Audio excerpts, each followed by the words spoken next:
అవును, quick commerce major Zepto, Singapore నుంచి భారతదేశానికి రివర్స్ మెర్జర్ను పూర్తి చేసుకుని, ఇది భారతీయ సంస్థగా నడుచుకోవడానికి అనుమతిస్తుంది. ఈ చర్య $400 మైనస్ 500 మిలియన్లకు పబ్లిక్గా తీసుకురావడానికి అవకాశం కల్పిస్తుంది.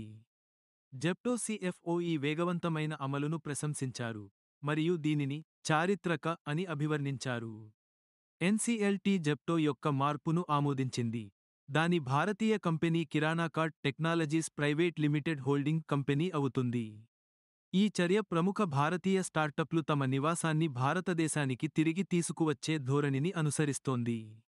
జెప్టో 2025లో పబ్లిక్గా వెళ్లాలనుకుంటోంది మరియు FY 2024లో గణనీయమైన ఆదాయ వృద్ధి మరియు నష్టాలలో కొద్దిపాటి తగ్గుదలను నివేదించింది.